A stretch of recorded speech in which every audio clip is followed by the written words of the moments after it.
kayong lahat dyan. Ito na naman po tayo. Panibagong umaga, panibagong araw. So, ngayon po ay ang akin pong ihahanda para sa aking mga anak ngayon ay nilagang pata at syempre sasamahan po natin ng pritong isda. Yung pambansang isda nating mga duka. Syempre po, sinaubusan po ako ng gulay sa sa rep ko, kaya pupunta po tayo dun sa taniman ng malunggay ng aking machete at susundan po natin siya dun. Kasi ay, ang alam ko may puputulin siyang malunggay, so hihingi tayo. Tara po!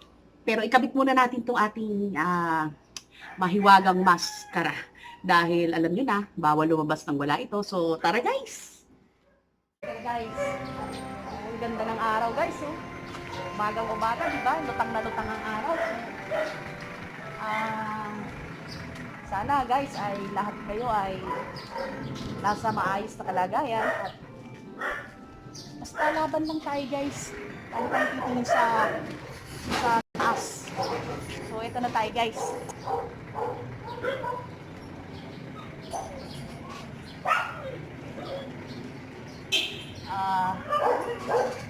Pasok po kayo sa pasensya na ha. Makikilala ko kayo sa aking mga aso ng anak ko. Ito po yung dahilan kung bakit umasa tayo na meron na yung ating in-unbox para sa atin pero para sa kanila pala. Ito po. Ito po ang aking bunsong chow chow po ito. Ayan. Ayan. Si Bruno. Tapos ito naman po aking sa IC. Yan po ang aming pinakaunang aso. Yung isa po ay nandun sa kabila. Mamaya po pagbalik natin doon ay i-introduce ko rin sa inyo. So, ito na nga. Ang aking hobby ng aking machete, yan ang kanyang libangan. So, ito naman po ang kanyang, ito yung sinasabi ko sa inyo guys. Yung mga malunggay. Yan, yan po.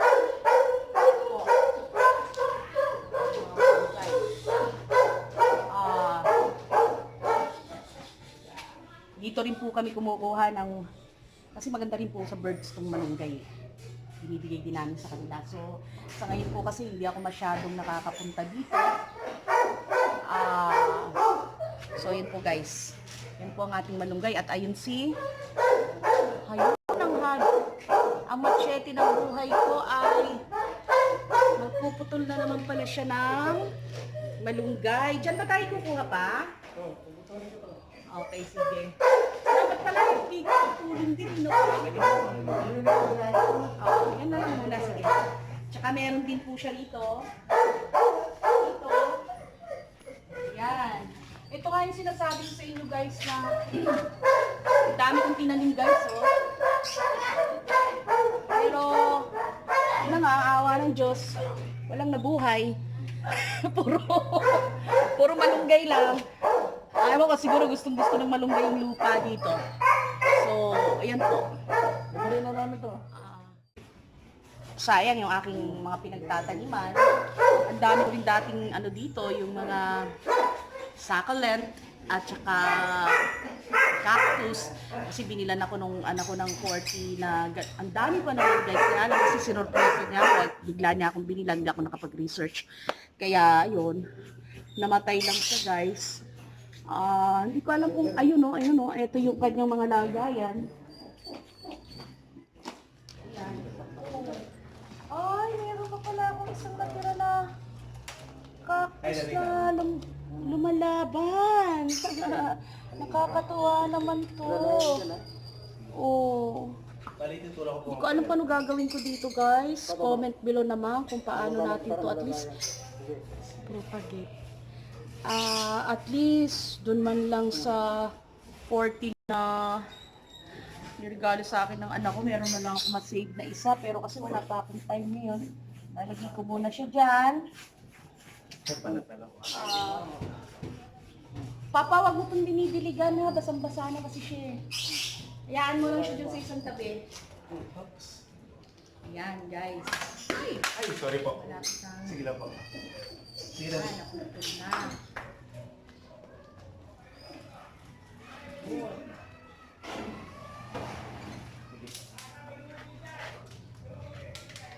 Ayan ang ating gulayin. Makita yung mga ano. Ano rin mo na natin? Puputulin niyo po dali. Oo, putulin na lang to. Bakit po? Ay, akit tayo sa kubo, guys. Akit tayo sa kubo, ha? Teka. Para makita nyo naman yung aming pahingahan pag naglalaba-laba ko. Tapos pagka yung mga anak ko ay free sila. Halika guys, akit tayo dito. Medyo may kataasan to guys. Kasi nung pinagawa namin ito, hindi pa naman ganito kalaki yung aking katawan. So, medyo maliksi pa ako nakakakit pa na dito. Pero ngayon, kakayanin natin yan. Akit tayo. Yan.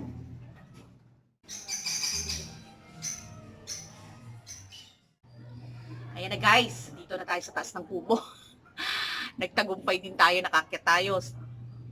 I think, merong 4 months ata o 6 months ako hindi nakasampa dito. So, yun na nga guys. Napakita ko lang sa inyo yung ating munting kubo. Dito tayo nagre-relax-relax. Tapos, minsan dito rin kami kumakain ng mga anak ko. Kaya lang nung alam nyo kasi guys, meron din naman mga talagang specialty si Mami din na siguro pag ay i-share ko rin sa inyo. Kasi yung mga kasamahan kasi or hindi lang naman yung mga kasamahan ng anak ko. Gustong-gusto kasi nila yung aking sinigang fried chicken at saka yung aking paksiw na bangos. So dinadayo nila dito yun noon nung ang anak ko ay dito para ka-assign. Yung mga tao niya dito ay dito dito sila nag-i-stay, dito sila kumakain, pinagluluto ko sila, so banding sila dito. Kaya lang medyo ngayon ay natigil kasi nga ay nawala yung aking panganay ngayon. So, twice a month lang siya kung uuwi, kaya ganon. Pero siguro bubuhay na naman natin tong place na to para sa inyo guys, para pag nagchichikahan tayo ay hindi naman laging sa kusina ko. So, ito po ang ating maliit na kubo na balang araw ay ito po dito tayo magchichikahan.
Guys, uwi na tayo. Ito na yung ating panglagay sa ating nilagang tapa.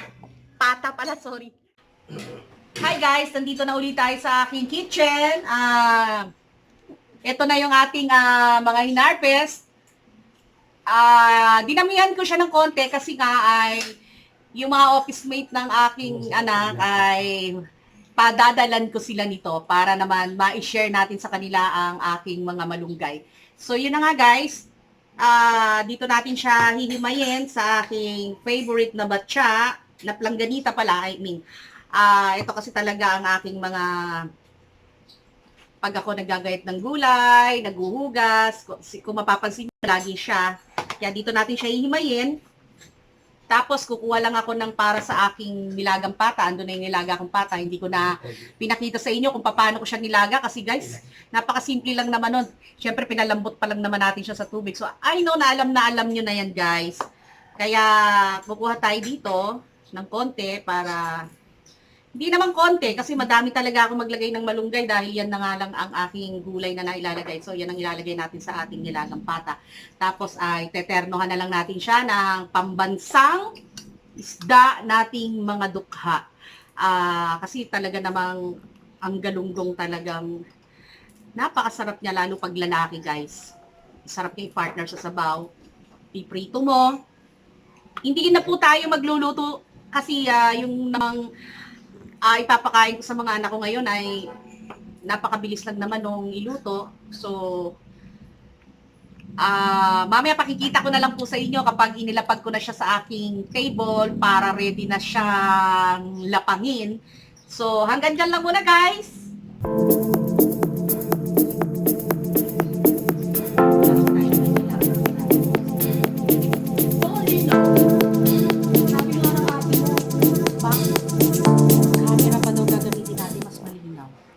Pero kasi ang linaw na nga eh, parang... Hi guys! Ito na ang ating ipin-prepare para sa aking mga anak para sa lunch namin ngayon.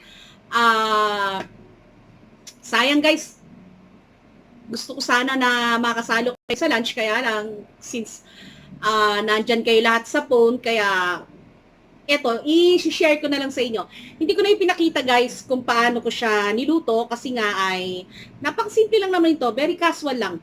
Tapos ito yung ating product ng ating nilagang pata, guys. Yan. As you can see, puro malunggay na naman tayo, guys. Tapos ayan ang ating tapa. Ay, pata pala. Guys, sorry ha, kasi mahilig kasi sa tapa yung anak ko. Kaya palagi ako nagtatapa. So ngayon, yung pata ko nagiging tapa. So sorry guys. Ito na yung ating pata. Ayan, nakita nyo. Halos nalalaglag na siya sa sobrang lambot. So wala tayong inilahok dito kundi onion, sibuyas, paminta, at saka itong malunggay. Yan lang ang ating inilagay. Ito yung ating hinarvest kanina. Doon, yung pinuputol ni Machete ng aking hubby. So, ayan guys. Tapos nga pala, kung mapapansin nyo, ang dami kong pinakita ko talaga sa inyo itong aking mga Indian mango. Actually, ito ay binigay sa akin ng aking anak. Yung isa kong anak, hi Ivan, anak, kumusta ka na? Hindi ka na nauwi? So yun, galing ito sa father niya. Kaya, thank you po sa mga manggang ito. Sana ay maubos ko lahat to. Pero hintayin ko po sigurong mahinog yung iba. Hindi naman po tayo makapag-mukbang nito. Kaya, anak, pakisabi sa father mo, thank you dito sa mga manggang ito at lagi kang mag-iingat dyan sa store ha. At baka naman, paminsan, pwede mo rin kaming dalawin dito ha. So yun na guys. Salamat po pala pati sa atsara na padala nyo. And then, yun lang po. Siguro maya-maya pa po kasi magla-lunch sila kasi meron pa po silang mga activities, kanya-kanya activities na ginagawa. Basta ang mahalaga ay na-ready ko na yung kanilang kakainin. So anytime na magutom ay meron silang makakain na. Yun lang po guys. Until the next video. Bye!